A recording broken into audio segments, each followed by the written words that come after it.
Oi, turma do livro Francisco de Assis, João Nunes Maia e o Espírito Miramês, no capítulo 18º, a Comunidade Franciscana, na parte 11, Frei Rogério, dedicado servidor do Evangelho de Nosso Senhor Jesus Cristo, de verbo que fluía facilmente à flor dos lábios, disse: Pai Francisco, será para mim especialmente agradável se ouvir algo mais sobre o que é consciência de que muitos falam, mas pouco se diz, permitindo uma compreensão mais profunda. O nosso irmão Francisco, com os lábios ocupados por sorriso espontâneo, deu um intervalo entre pergunta e resposta, de modo que as ideias pudessem surgir em ambiente de inspiração superior, e argumentou com presteza. Frei Rogério, é de notória compreensão que esse assunto participe das cogitações de Deus no recôndito das almas. Os nossos teólogos, homens por vezes inspirados, deixam escapar de vez em quando algo que nos sacia a sede de saber sobre a consciência, mas eles mesmos duvidam do que falam, por lhes faltar a segurança nesse assunto de difícil comprovação. No entanto, caro filho, nunca devemos abandonar um assunto porque ele se nos apresenta fraco em sua existência e de difícil entendimento.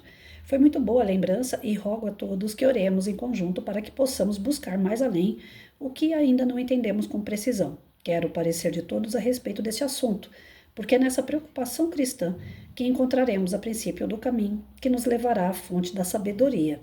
Já li alguma coisa sobre esse assunto no grande livro da natureza, folheado pelas experiências pelas mãos de cada dia, e encontrei, caros companheiros, uma abundância de códigos representativos cuja interpretação será dada pelos que os leram como eu. No entanto, não devo dar a minha opinião pessoal. Rogo a inspiração divina para que eu possa servir de instrumento, não para falar aquilo que me agrada, mas o que for o certo. Eu peço a verdade.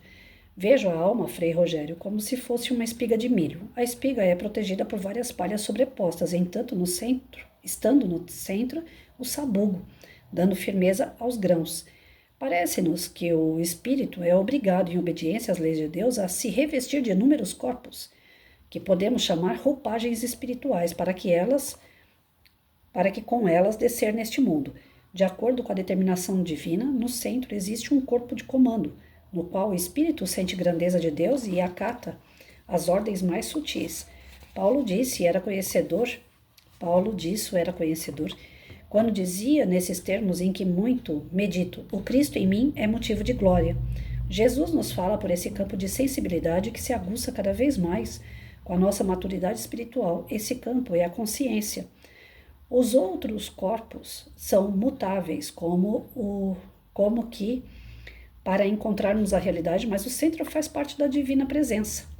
E dado a sua sutileza, que se esconde nas dobras do tempo, e que somente Deus conhece na sua totalidade, registra tudo o que fazemos, pensamos e sentimos em uma área infinita, onde sempre há lugar para mais coisas. Que Deus me perdoe se falo o que não devo. Entretanto, encontro nesse assunto uma grande alegria, por nos dar motivo de somente gravar em nós tudo o que se relaciona com o amor. Então, assim, pelo que eu entendi e pelo que a gente leu no livro, aqui, ó. No outro canal, a gente faz o estudo desse livrinho aqui, do Divaldo, Vida, Desafios e Soluções. Aqui ele fala muito sobre essa questão da consciência, né? Que a nossa consciência está atrelada ao nosso espírito.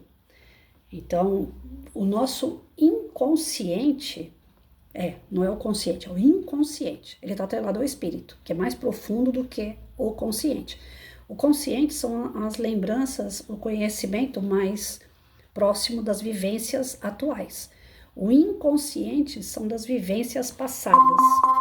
Então, a gente vai aglomerando a cada reencarnação, a gente vai adquirindo experiências e conhecimentos novos que vão somando ao nosso espírito. Ele vai reter tudo isso. Então, hoje em dia, a gente vê uma criança de 2 anos, 3 anos de idade tocando um piano, sem nunca ter feito uma escola. Como é que pode? Não é um pianinho de brinquedo, um piano. A criança sabe tocar um piano com 2, 3 anos de idade. Você pega a criança de 3 anos de idade, ela olha para o celular, ela sabe mexer numa série de coisas que um adulto olha, tenta e não consegue. Esses conhecimentos prévios, eles vêm das experiências passadas que são somadas e que ficam no seu espírito, no seu inconsciente. A consciência é o despertar de inconsciência.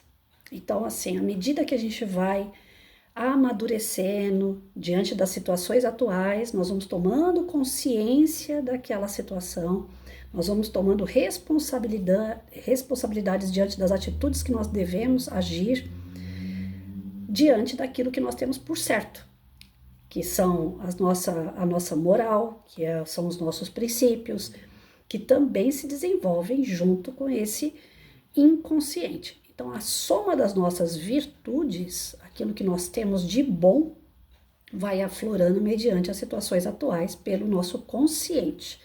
Então, a consciência é você saber exatamente aquilo que você está fazendo. Eu tenho consciência de que eu não posso dirigir embriagado. Por quê? Porque eu sei que se eu dirigir embriagado, eu vou bater o carro e vou morrer. E vou matar alguém. Então eu tenho essa consciência, eu tenho a moral, eu tenho o princípio que já me diz que aquilo ali é algo de errado, não posso fazer. Agora, tem gente que fala assim, não, eu tenho consciência do quanto eu posso beber. Só está falando, mas não tem a real consciência, não adquiriu o que é consciência ainda. Então, falar até papagaio fala. Mas a consciência mesmo é você ter aquele conjunto de moral e princípio adquirido ao longo das suas reencarnações como experiências que vão te modelando num espírito melhor. À medida que você desenvolve mais a sua consciência, mais moral, mais princípio, mais evolução espiritual você tem.